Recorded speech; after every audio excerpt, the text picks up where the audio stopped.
¿Quiénes ayudaron a Isabel Miranda de Wallace a fabricar el caso Wallace? Entre los periodistas que legitimaron el supuesto privación de Hugo Alberto, Anabel Hernández y Ricardo Rafael, que del 2005 al 2012 promovían solo la voz de ella, el misterioso caso Wallace, una misteriosa partida, una misteriosa fallecimiento en el que todo fue tan rápido, sin embargo, se quedaron callados, no trascendió, no fue algo tan mediático. Los periodistas que ayudaron a fabricar este caso, ¿verdad? Anabel Hernández, por ejemplo, en su libro Los Señores de la Maña, le dio cabida al episodio Wallace e incriminó a César Freire, a Juana Hilda González Lomelí y a George Coury Layón. La exhibición mediática a personas imputadas en México fue una práctica de autoridades judiciales que buscaron intensificar desde el gobierno de Vicente Fox, de Enrique Peña Nieto, pero ha sido Isabel Miranda Torres quien ha hecho de esta situación a la presunción de inocencia su marca personal, con el apoyo de periodistas colaboradores al régimen de Calderón, al haber exhibido sistemáticamente a personas inocentes como los supuestos privadores de su hijo. Para el experto en periodismo judicial Marco Lara Clar, la omisión y el desdén hacia el acceso a la justicia y el debido proceso de personas víctimas imputadas hace básicamente que una persona acusada de un delito, denunciada penalmente, se convierta en culpable en la narrativa mediática. Así sucedió con las víctimas de la falsa privación de Wallace, decía Guadalupe Lizárraga, y con miles de personas que fueron inculpadas con falsos testigos, pruebas fabricadas por los ministerios públicos o la confesión bajo el tehuacanazo. En una entrevista para Los Ángeles Press, Lara Clar también enfatiza que el periodismo lo que hace es investigar para documentar periodísticamente, pero eso no significa que el resultado de la investigación tenga un carácter de cosa juzgada, es decir, el periodismo documenta para mostrar a la comunidad, pero es facultad del Ministerio Público investigar, coordinar la investigación, y esa facultad del Poder Judicial determina si una persona es inocente o culpable. Sin embargo, en el mandato de Felipe Calderón, periodistas cercanos a él o a sus secretarios de Estado colaboraron con Isabel Miranda para legitimar como verdadero el falso secuestro y homicidio de Alberto Wallace Miranda, promoviendo solo la versión de ella y de la Procuraduría.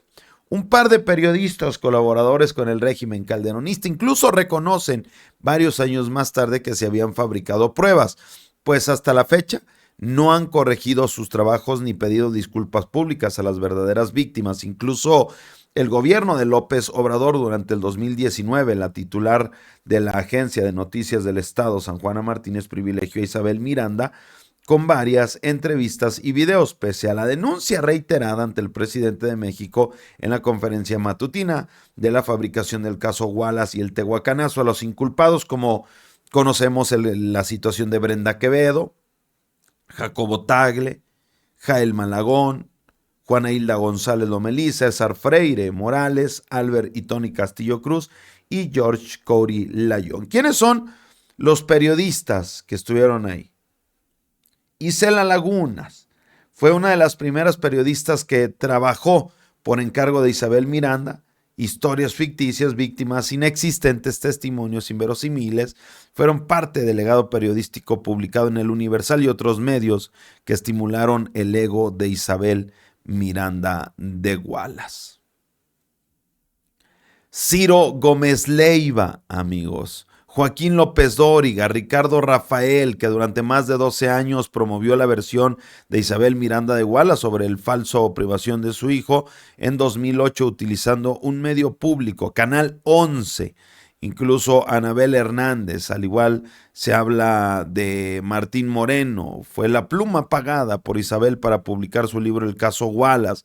Carmen Aristegui sale en la lista San Juana Martínez y, por supuesto, una lista no exhaustiva de la difusión pagada en los medios. Ahí está, pues, obviamente este impresionante trabajo de Guadalupe Lizárraga, medios y todo lo que hicieron. Quienes fueron: Oscar Ramón Beteta, Laura Bozzo, ahí está, El Efecto TV, Grijalvo, Editorial Aguilar, Proyecto 40, Milenio Noticias, todos los medios que estuvieron dándole eco a todo esto. Y es que se sabe, es bien sabido que en esta época del neoliberalismo, el businessote para muchos de estos medios de comunicación noticiosos, pues era el chayotazo, el chayotear, el estar vendidos. Es como lo de yo no sabía que el Reforma, amigos, el Reforma tiene una deuda de 150 millones de dólares precisamente por lo del Fobaproa. Ya lo había denunciado, creo que desde el, pues no denunciado, sino dado a conocer desde el 2019 el mismísimo Alfredo Jalife en una entrevista.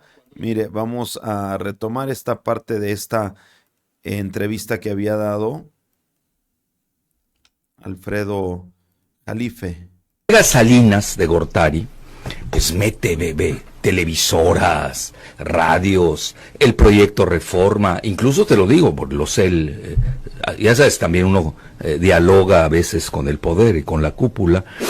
Donde tiene su sede el Reforma, era un terreno del Distrito Federal, en ese entonces Distrito Federal. ¿Se los dieron? Se los regalaron. Imagínate. Manuel Camacho Solís, digo, para decir pecados, ¿no? Se los regalan, deben escucha bien, 150 millones de dólares al Fobaproa y PAP.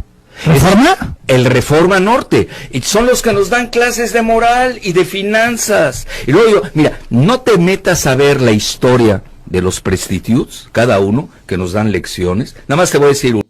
Ahí está, 150 millones de dólares debía el Reforma. Esos son los medios de comunicación que por décadas estuvieron pues ahí informando a la población. Imagínese nada más eso.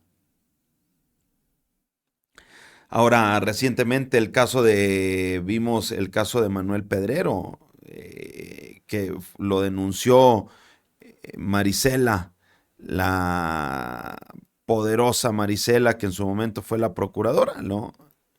Denunció a Manuel Pedrero. No, Marisela no debe ser ministra. Antes debe explicar a México si supo del nexo de Genaro García Luna con la Maña, si Felipe Calderón miente, qué pasó con Rápido y Furioso. El tiempo de los silencios se acabó, Marisela, ¿verdad? Ahí está, que repito, puso esta fuerte denuncia ahí en contra de Manuel Pedrero. Imagínense nada más, qué escenario tan tremendo.